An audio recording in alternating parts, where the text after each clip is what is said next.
Bismillahirrahmanirrahim. Alhamdulillahi rabbil alamin. Allahumma salli wa sallim ala sayyidina Muhammadin al-Fatihi lima ughliq wal khatimi lima sabaq. Nasiril haqqi bil haqq wal hadi ila siratikal mustaqim.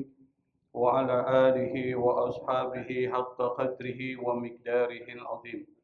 Subhanaka la ilma lana إلا ما علمتنا إنك أنت العليم الحكيم ولا حول ولا قوة إلا بالله العلي العظيم رب اشرح لي صدري ويسر لي أمري واحلل عقدة من لساني يفقهوا قولي أما بعد.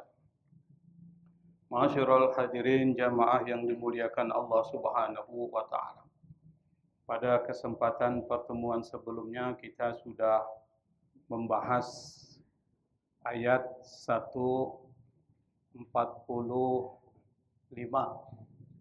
dari surat Al-Baqarah, yang dalam surat tersebut Allah mengingatkan kita, meskipun kita menghadirkan bukti-bukti, menghadirkan fakta-fakta terhadap orang-orang Ahlul Kitab dari para pendeta dan ulama mereka pasti tidak akan pernah mengikuti apa yang kita sampaikan kepada mereka. Mereka punya pandangan sendiri, kita pun memiliki arah kiblat sendiri.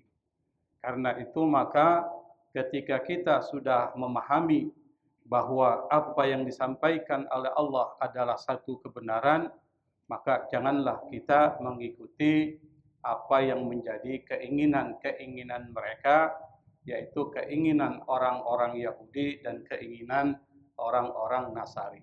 Orang-orang Nasrani, dan ini posisi yang tegas yang disampaikan Allah Subhanahu wa taala. Kalau kita umat Islam yang sudah memiliki kiblat, memiliki arah yang benar, tapi masih mengikuti tradisi orang-orang Yahudi dan Nasrani, cara orang-orang Yahudi dan Nasrani, maka kata Allah, engkau akan termasuk orang-orang yang zalim. Apa itu zalim? Zalim itu menempatkan sesuatu bukan pada tempatnya. Udah tahu Islam itu yang benar, ajarannya yang memberikan manfaat dan maslahat, kok kita masih ngikuti ajaran-ajaran yang belum tentu memberikan manfaat dan kemaslahatan baik dunia dan akhirat buat kita.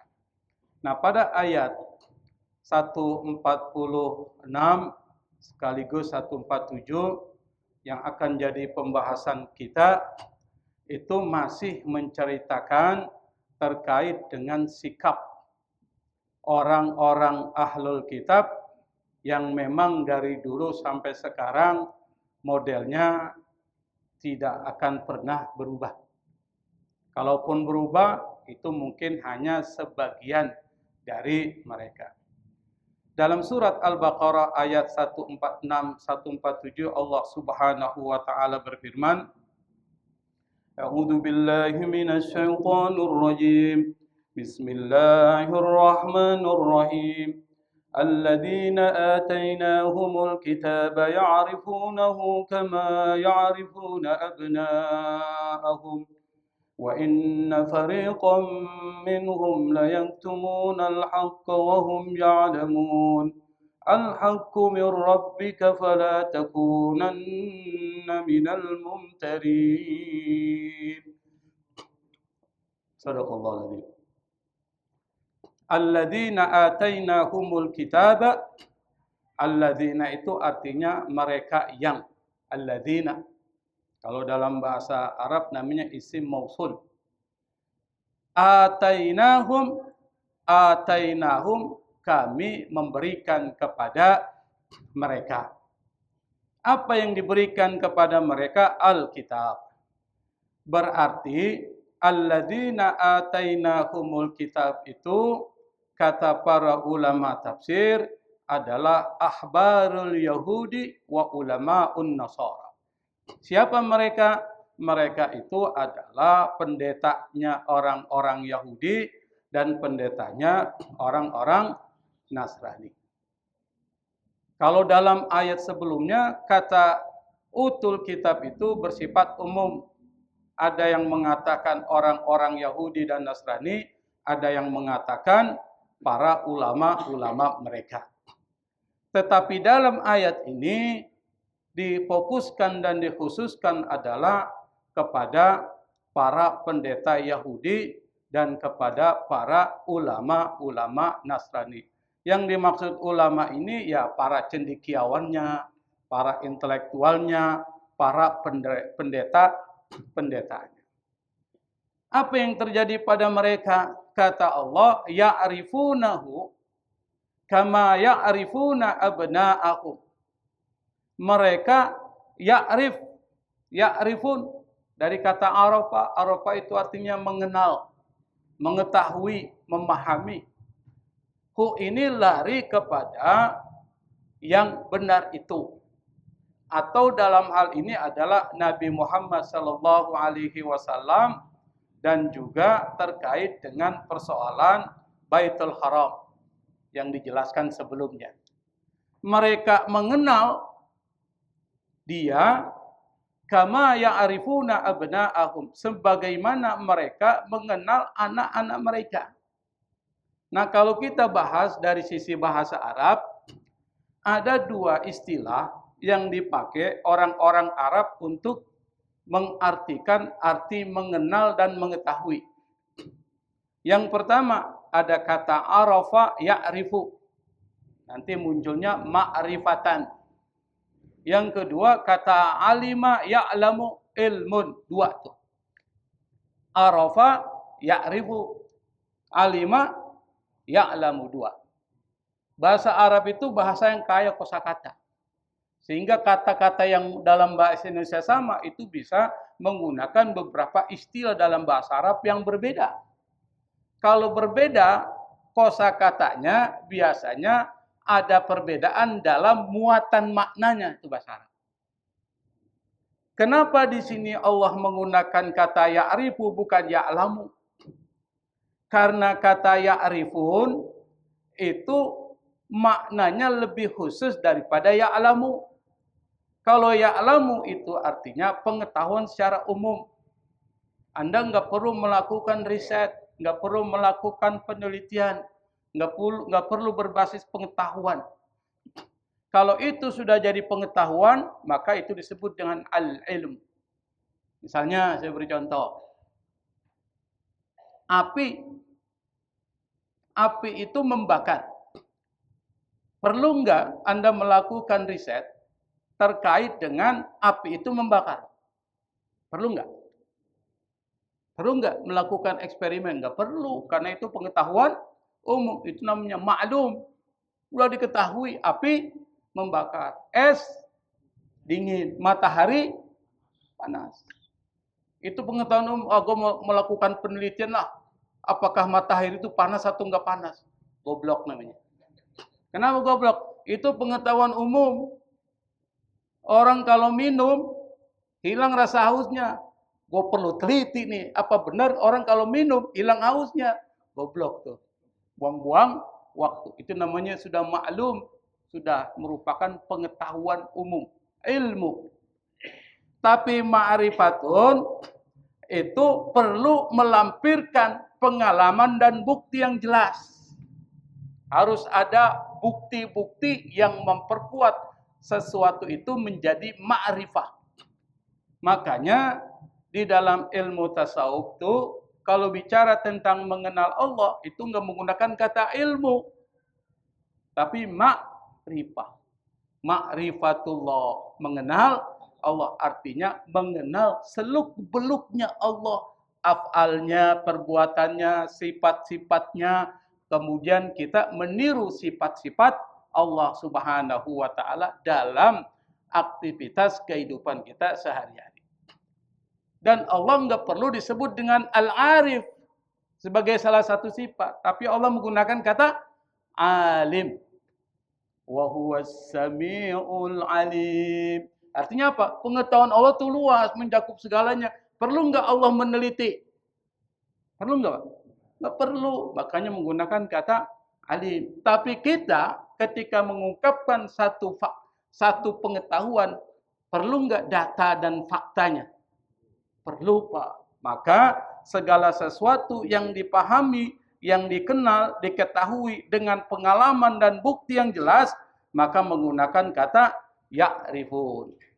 Orang-orang yang diberikan Alkitab kepada mereka, kitab Taurat dan Injil, siapa mereka? Para pendeta Yahudi dan Nasrani mengenal dengan bukti dan fakta yang jelas dalam kitab-kitab mereka, sebagaimana mereka mengenal abna'ahum, anak-anak mereka. Kenapa Allah menggunakan kata abna, anak? Kenapa Allah enggak bilang sebagaimana mereka mengenal keluarga mereka? Sebagaimana mereka mengenal diri mereka sendiri. Kenapa enggak digunakan itu? Karena biasanya yang paling dikenal dan paling diketahui dengan jelas itu adalah anak, Pak. Kata anak. Kenapa? Karena anak itu yang paling mudah dikenali dan paling sedikit menimbulkan keraguan. Bapak punya anak kan? Bapak kenal betul nggak anak Bapak? Tanda lahirnya, sifatnya, dan sebagainya. Kenal nggak? Kenal. Maka kata Allah, mereka mengenal persoalan itu termasuk soal Rasulullah SAW sebagai Nabi dan Rasul terakhir. Mereka kenal betul tuh. Sebagaimana mereka mengenal tentang kenabian Muhammad SAW seperti mereka mengenali anak-anak mereka. Artinya apa? Kenal betul tuh. Kenapa kenal betul? Karena di dalam kitab-kitab mereka disebutkan. Ciri-cirinya jelas. Di dalam Taurat, Nabi Musa mengatakan akan datang nanti Rasul di akhir. Dengan ciri-ciri begini disebutkan. Nabi Isa juga mengatakan demikian. Ja'a min ba'di ismuhu Ahmad. Datang setelahku namanya ismuhu Ahmad. Di dalam kitab Injil mereka, kitab Bible mereka disebutkan tentang nama Muhammad, yaitu Mahmad. Kata Mahmad jadi Ahmad. Maka kata Nabi Isa, Ja'a min ba'di ismuhu Ahmad. Datang setelahku itu namanya Ahmad. Ahmad itu akar kata sama dengan Muhammad. Sama dengan Mahmud. Sama tuh akarnya tuh. Ahmad, Muhammad, dan Mahmud. Itu sama. Mahmed. Maka nanti di Turki namanya Mahmed. Mahmud, Mahmed, Muhammad, Ahmad. Jadi mereka mengenal persoalan kiblat yang disebutkan sebelumnya dan mengenal persoalan tentang kerasulan Nabi Muhammad sebagai Nabi terakhir itu seperti mereka mengenali anak mereka sendiri, Pak. Artinya apa? Tahu betul tuh yang akan datang modelnya seperti ini. Di dalam kitab Taurat disebutkan cirinya disebutkan banyak. Ada ciri yang bersifat fisik. Apa?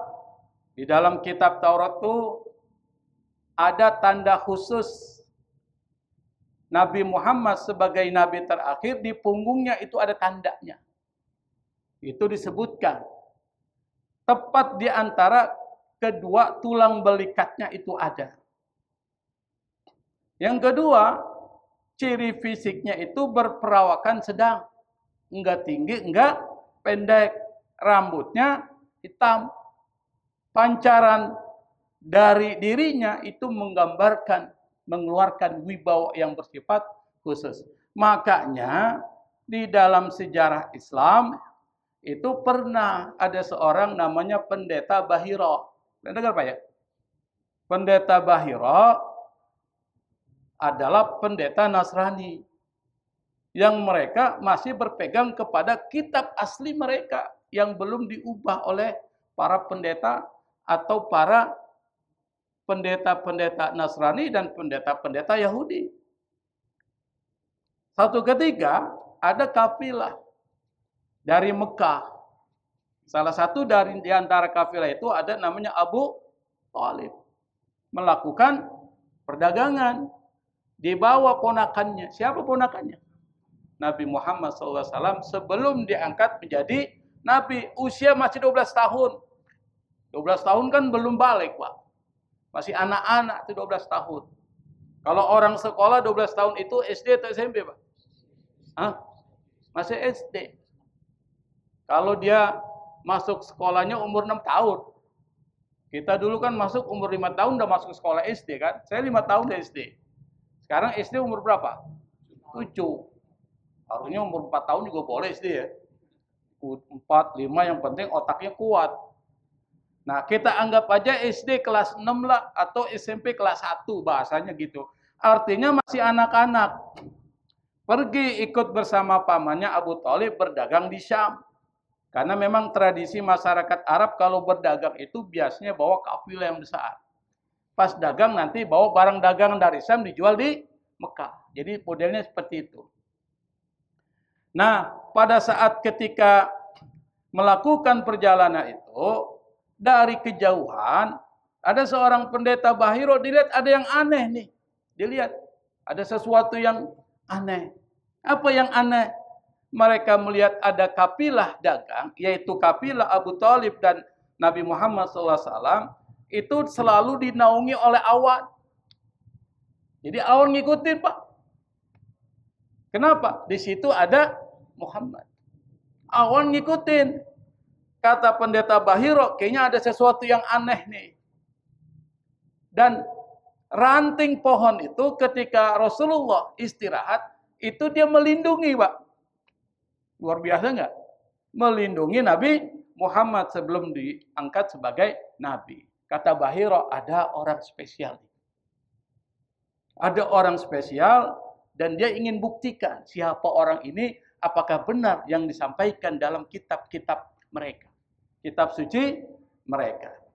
Diundanglah makan. Pas diundang makan itu, semuanya pada datang. Pas dilihat tanda-tandanya nggak ada, Pak. Ada nggak orang yang kau tinggalkan yang belum ikut nih? Oh ada.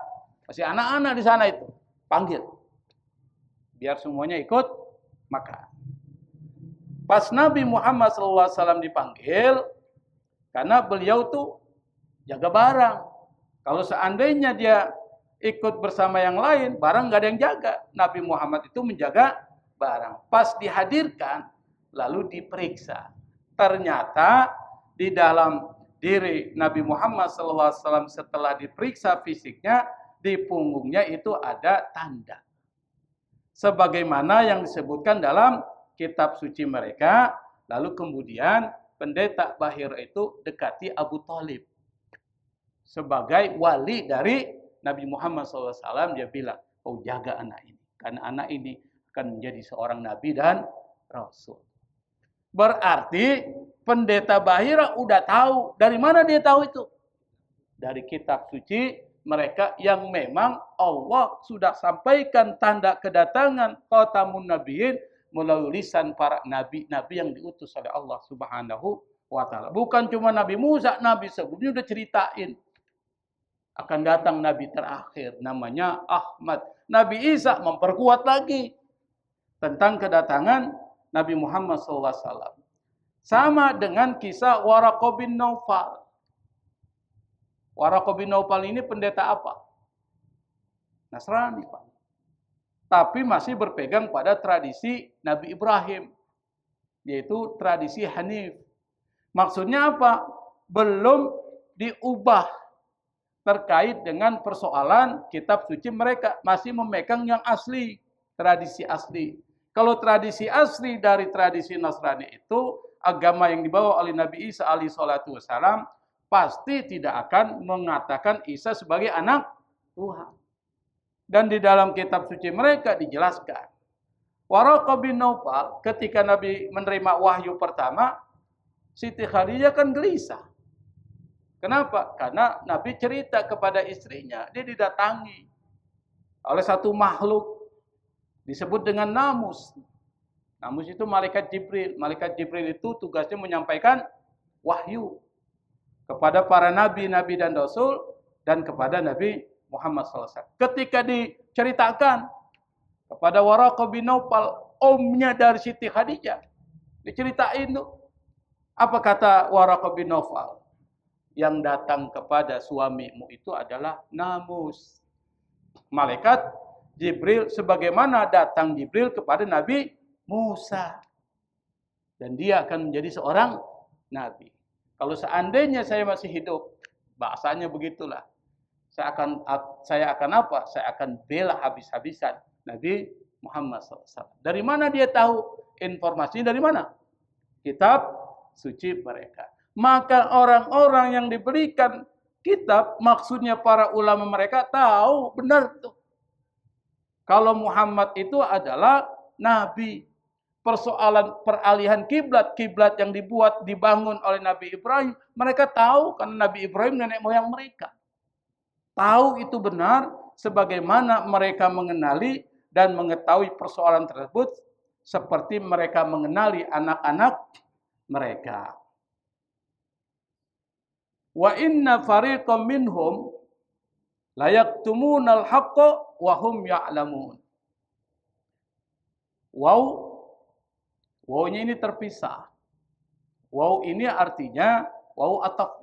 Bukan waw ataf, tapi waw tidak, dia terpisah. Inna harfu taukid itu dalam bahasa Arab. Kalau ada kalimat kemasukan inna, berarti kalimat ini bobot penekanannya itu serius, lebih tinggi daripada nggak pakai inna. Innal insana lafi khusrin. Sesungguhnya manusia pasti akan rugi. Jadi kata inna dan la itu namanya dalam bahasa Arab harfu taukid. Harfu taukid itu apa? Harfu taukid adalah satu huruf kalau masuk kepada kalimat, maka dia memperkuat intensitasnya, kekuatan dari kalimat tersebut. Di sini disebutkan wa inna fariqam minhum, sesungguhnya sebagian kelompok dari mereka, berarti enggak semuanya. Kelompok dari mereka siapa? Dari Yahudi dan Nasrani, layak tumunal haqqa. Nah, pakai la di sini, Pak, di lam taukid. Layak tumunal haqqa, mereka benar-benar menyembunyikan kebenaran, wahum ya'lamun. Mereka tahu itu, tapi mereka sembunyikan. Itulah ciri-ciri dari orang Yahudi. Tahu dia, tahu ini benar, tapi tidak menjalankan. Kalau tahu benar tidak menjalankan, itu masih biasa. Ini tahu benar dia sembunyikan, Pak.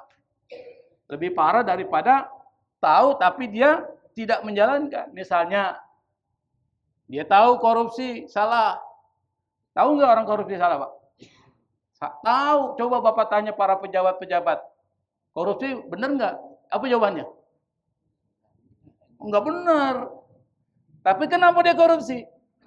Tuh, persoalannya apa? Kenapa?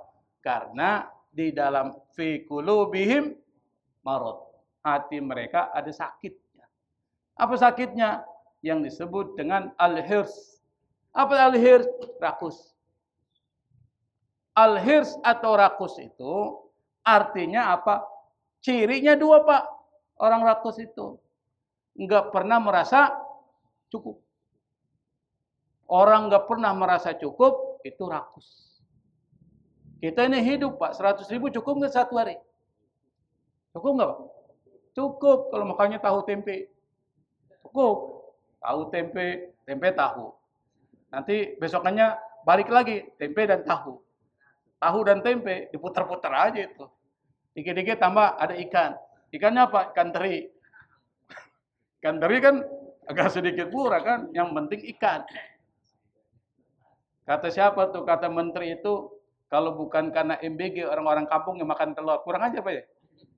Makan telur. Sebelum ada MBG kita makan telur dulu ya. Memangnya telur mahal apa? Kurang ajar tuh ucapan yang begitu tuh, ucapan merendahkan. Kenapa?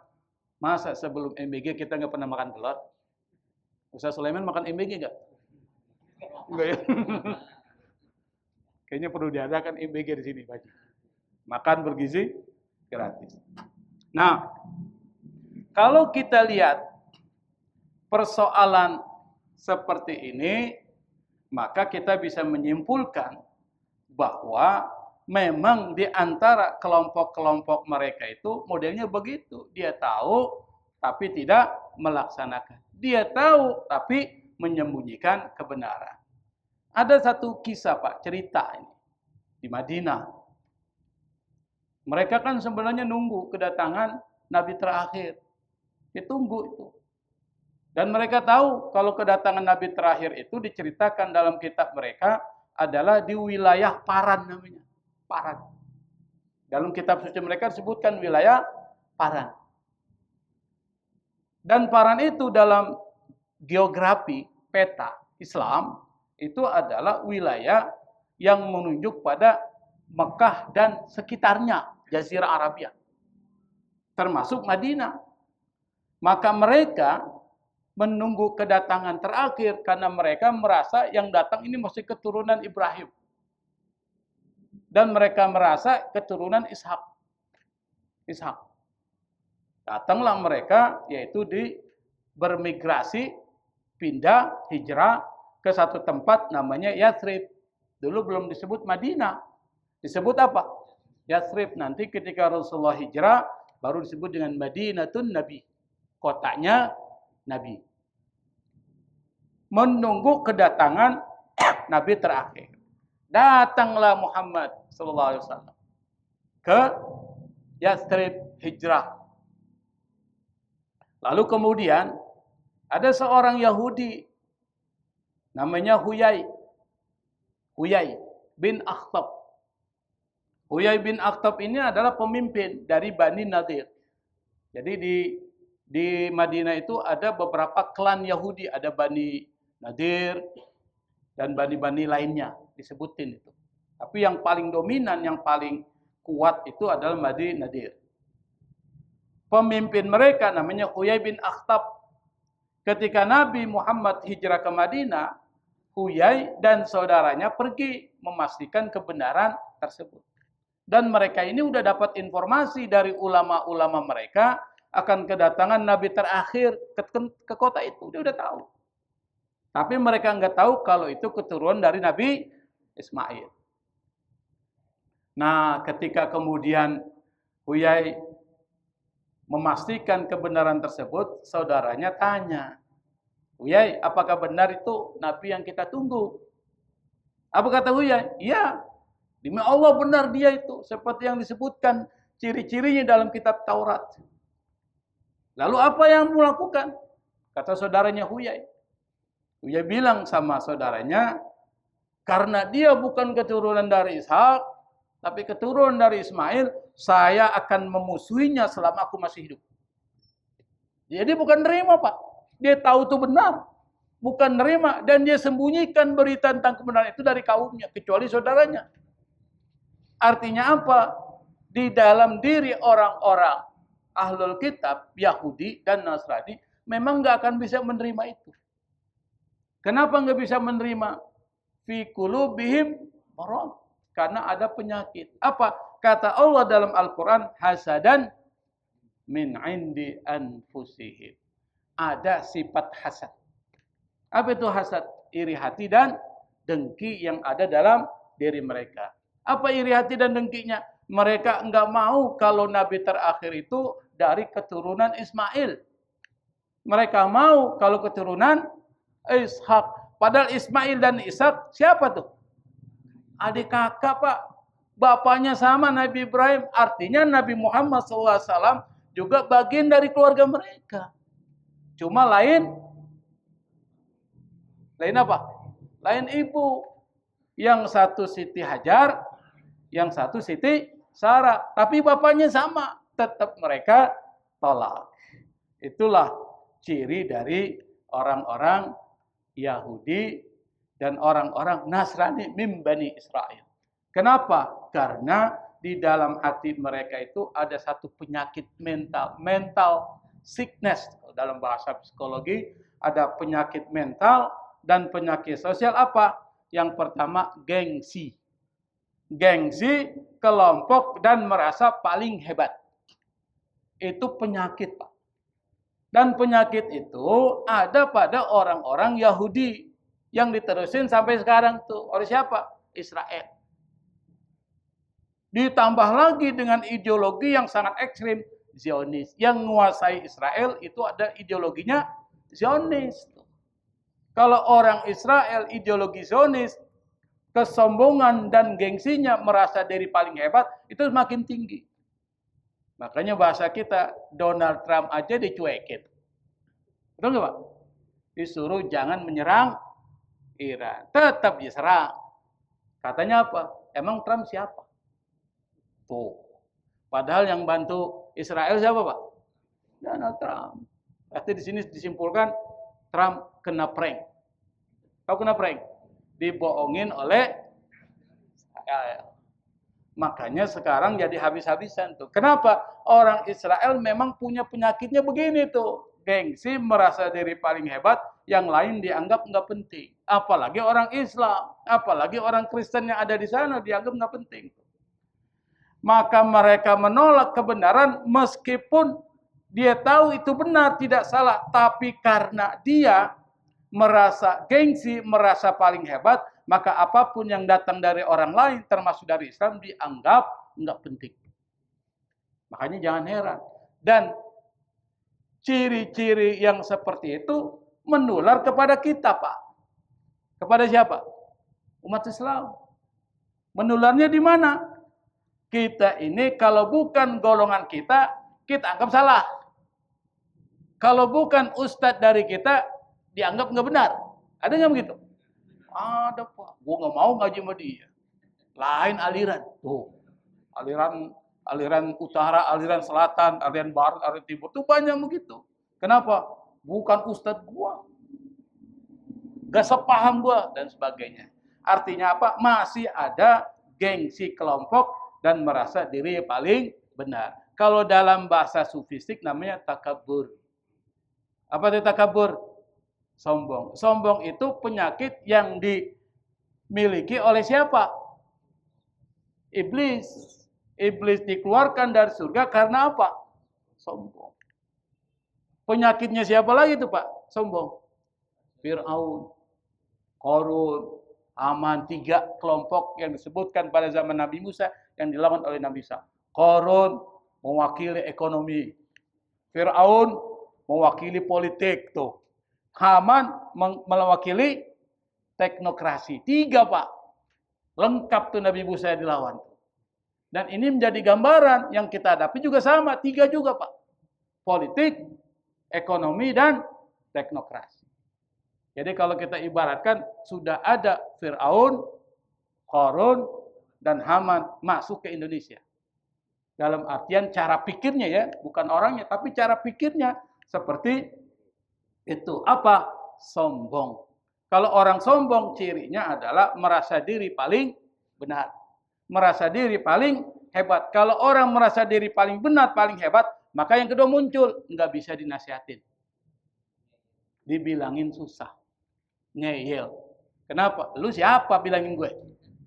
Anak bau kencur bilangin gue. Yang udah makan asam garam. Saya nggak yakin pernah makan asam garam dia Pak. Artinya pengalamannya udah luas. Lu baru umur berapa udah nasihatin gue? Itu bahasanya gitu. Nah orang yang seperti itu kena itu. Seperti Nabi Musa nasihati Fir'aun. Fir'aun tahu dia itu salah. Fir'aun tahu Musa benar. Apa yang terjadi? Karena sifat sombongnya, dia mengatakan, Musa keliru. Musa telah mengajak orang-orang Bani Israel keluar dari negaranya. Jadi dialihkan Pak. Apa dialihkan? Isunya dialihkan. Dari isu terkait dengan persoalan dia salah, dialihkan ke persoalan Nabi Musa mengajak orang keluar dari Mesir. Maka dia jadi musuh kita. Dan itu sekarang berulang di Indonesia Pak. Makanya kita harus banyak belajar dari sejarah. Jangan sampai kita memiliki sifat seperti orang Yahudi dan sifat-sifat seperti orang-orang yang pertama gengsi kelompok, merasa paling hebat dan mementingkan dirinya sendiri demi posisi yang telah dimilikinya. Nah, kalau yang kedua, yang ciri ini sebenarnya disebutkan Allah dalam Al-Qur'an, itu ada ciri apa? Dia mementingkan diri sendiri demi mengamankan posisi. Ada nggak sekarang, Pak? Pokoknya kalau dia yang ngomong, Karena dia mencari sesuatu nih. Apa menjilat kan? Pokoknya kalau dia ngomong, pokoknya benar aja lah. Gua akan sosialisasikan supaya begini, begini, begini, dan seterusnya. Itu ada Pak, kelompok. Kalau kita sebut namanya influencer. Kalau dalam bahasa yang paling kotor namanya buzzer. Kalau yang paling buruk, termul. Tuh. Ya kan? Bahasanya begitu. Ini kan istilah-istilah yang dipakai nih. Kita cuma gunakan istilah aja untuk memudahkan. Itu artinya apa? Meskipun dia salah, meskipun dia keliru karena dia ingin mengamankan posisinya, dia akan bela mati-matian, Pak. Meskipun harga dirinya hilang. Tuh. Dan ini susah dihilanginnya. Nah, kita lanjutkan. Pada ayat 147 Allah menegaskan al-haqqu mir rabbika fala takunanna minal mumtarin. Ini posisi yang tegas. Apa kata Allah? Al-haqqu, kebenaran itu min rabbika, dari Tuhanmu.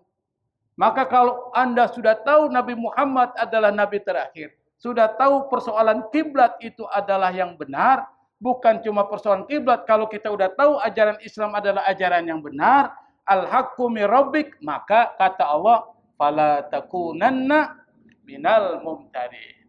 Di sini pakai ada nun di akhir tuh, takunanna tuh. Bapak tahu nun di akhir? Nun taukid.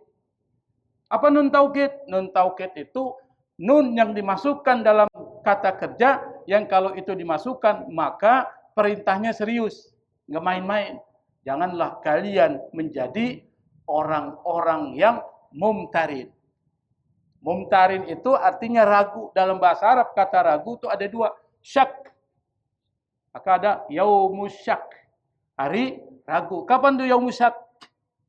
Kapan, Pak? Yaumus syak itu adalah saat ketika 30 Sya'ban dan 1 Ramadan. 30 itu namanya yaumus syak. Artinya apa? Ini hari benar nggak kita Ramadan atau bukan? Maka puasanya jadi makruh. Namanya yaumun syak. Artinya syak itu ragu, posisinya 50-50. Benar atau salah. Tapi bersifat umum. Tapi kalau mumtarin, imtira, keraguannya dia berusaha untuk mencari bukti-bukti yang membuat sesuatu itu meragukan. Jadi bukan ragu dalam artian apa? Dia buat cari cara untuk membuat sesuatu itu meragukan. Beda gitu, Pak? Beda atau sama? Beda. Kalau satu posisinya ragu. Benar apa enggak sini? Dan dia nggak cari cara untuk membuat sesuatu itu menjadi meragukan. Nah, kalau kata mumtarin itu, janganlah kalian sudah tahu itu benar, tapi kalian cari cara supaya yang benar itu jadi meragukan. Ngerti nggak maksudnya? Yang benar itu udah benar nih. Tapi dia cari cara bagaimana sesuatu yang benar ini menjadi ragu. Yang udah jelas 100% dibuat menjadi 50% samar-samar. Kira-kira kacau gitu orang begitu, Pak?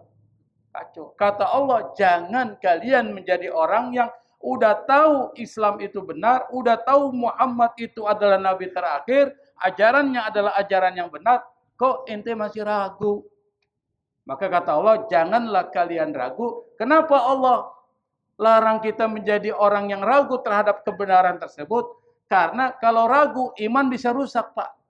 Anda ragu sama Islam, berarti Anda ragu dengan otoritas Allah menurunkan Islam. Bermasalah enggak?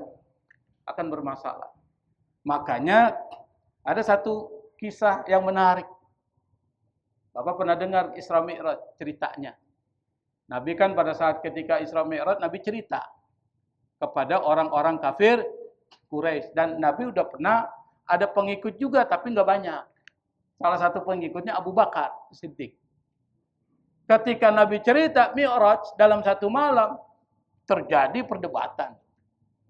Sebagian nggak percaya, sebagian yang beriman keluar dari Islam, sebagian tetap dalam Islam. 3. Yang tidak percaya kepada Nabi semakin kuat tidak percayanya. Sampai kemudian menjelek-jelekan Nabi, sampai kemudian Abu Bakar dipanggil. Ya Abu Bakrin, gimana tuh nabimu? Masa dia melakukan perjalanan dari Baitul Maqdis sampai Sidratil Muntaha 1 malam? Kira-kira logis enggak? Apa kata Abu Bakar? Kalau yang ngomong itu Muhammad, maka apapun yang diomongkan saya percaya. Tuh, bayangkan. Apapun yang diomongkan saya pasti percaya. Enggak mungkin saya meragukan. Meskipun wahyu turun dari langit setiap pagi dan sore, kalau yang ngomong itu Muhammad, saya percaya. Itu baru iman, Pak. Artinya apa? Enggak ada keraguan. Tapi kalau orang yang imannya bermasalah, dia ragu.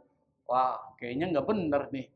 Masa Nabi Muhammad bisa melakukan perjalanan satu malam ke langit? Disuruh angkat kakinya satu, lalu suruh angkat lagi, kagak bisa. Bagaimana mengangkat dua kaki nggak bisa jatuh, tapi bisa melakukan perjalanan ke Sidratil Muntaha. Dimunculkanlah keraguan. Itu tadi udah pasti benar dibuat menjadi ragu. Tapi orang yang imannya kuat seperti Abu Bakar, maka dia nggak akan pernah meragukan itu. Maka keraguan bisa membuat apa? Merusak iman. Satu. Sama kalau kita meragukan ajaran Islam, itu bisa merusak iman kita kepada Allah dan iman kita kepada Rasul. Yang kedua, keraguan itu kenapa dilarang oleh Allah? Karena bisa membuat perpecahan. Kalau umat Islam berpecah, maka yang terjadi akan muncul konflik. Kalau konflik terjadi, umat Islam akan lemah. Makanya kalau sudah ada persoalan terkait dengan hal itu, jangan lagi kita meragukan. Dulu pada saat Rasulullah meninggal, kekuasaan dipimpin oleh siapa? Rasul meninggal, kekuasaan dipimpin oleh Abu Bakar. Pada saat ketika Abu Bakar memimpin, terjadi perpecahan, Pak.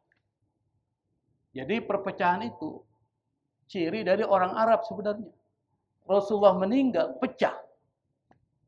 Perpecahannya di mana? Ada sebagian kelompok yang mengatakan, kami membayar zakat saat Nabi masih hidup. Sebagai pemimpin, wajib kami mengeluarkan zakat buat pemerintah. Maksudnya kepada Rasulullah SAW. Rasul yang membagikan kepada orang miskin. Ketika Nabi Muhammad meninggal, maka kewajiban zakat hilang dari kami. Abu Bakar As-Siddiq radhiyallahu anhu mengambil sikap memerangi mereka. Kenapa? La uqatilanna man farraqa baina salati wa zakat. Saya akan perangi orang yang membeda-bedakan antara salat dan zakat. Maka dalam hal itu keraguan memunculkan konflik. Satu. Bukan cuma persoalan ada kelompok yang enggak mengeluarkan zakat, muncul nabi-nabi palsu, Pak. Siapa nabi palsu? Musailamah Al-Kadzdzab. Muncul tuh. Kacau memang setelah itu. Kenapa? Karena meragukan, Pak. Meragukan yang sudah jelas dan benar. Muncul nabi-nabi palsu, salah satunya Musailamah. Namanya Musailamah karena dia pendusta disebut dengan Al-Kadzdzab. Kenapa Musailamah mengaku sebagai nabi? Karena kalau dia ngaku sebagai nabi, kekuasaan politik dia pegang. Politik dia pegang. Kalau politik dia pegang, kekuasaan ekonomi dia cengkram. Ngerti nggak maksudnya? Makanya jangan heran, Pak, kalau pengusaha sekarang masuk politik. Kenapa? Karena kalau dia menguasai politik, maka dia akan kuasai ekonomi. Kalau dulu kan pengusaha-pengusaha, politisi-politisi dipisah. Sekarang pengusaha jadi politisi. Kenapa? Untuk melindungi usahanya. Makanya jangan heran, Pak, kalau kita lihat banyak para pengusaha itu ikut masuk partai. Bikin partai. Kenapa? Belajar dari Musailamah. Jadi gurunya siapa? Musailamah Al-Kadzdzab. Si pembohong. Kenapa? Karena Musailamah pikirannya itu. Kalau saya kuasai politik sebagai nabi, saya punya otoritas. Nabi punya otoritas enggak? Nabi punya otoritas karena pemimpin. Kalau saya menguasai politik, maka kekuasaan ekonomi saya kuasai. Itu pikirannya. Tetapi kemudian Musailamah Al-Kadzdzab dan para pengikutnya dihancurkan oleh pasukan Abu Bakar As-Siddiq radhiyallahu anhu habis. Kalau ini masih muncul, repot, Pak. Artinya apa? pada saat ketika mereka meragukan apa yang didatangkan oleh Allah sebagai sesuatu yang benar, maka yang terjadi adalah perpecahan. Perpecahan. Oleh karena itu maka kita udah tahu nih Quran benar. Kita udah tahu ajaran yang dibawa oleh Rasulullah benar. Maka jangan lagi sampai meragukan kebenaran tersebut, tetapi sebaliknya apa yang disampaikan oleh Allah dalam Al-Quran dan apa yang disampaikan oleh Rasulullah SAW kita jalankan sebagaimana Abu Bakar As-Siddiq ketika ditanya, percaya enggak kau dengan Muhammad?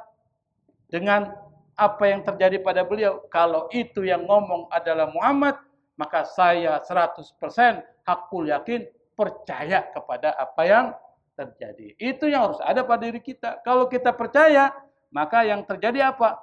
Akan memunculkan motivasi untuk melakukan apa yang kita percayai.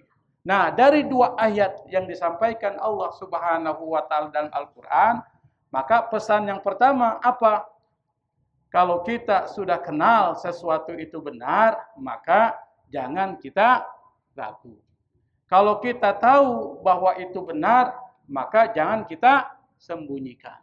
Tetapi kita sampaikan supaya yang benar adalah benar, yang salah adalah salah. Wallahul musta'an. Wassalamualaikum warahmatullahi wabarakatuh.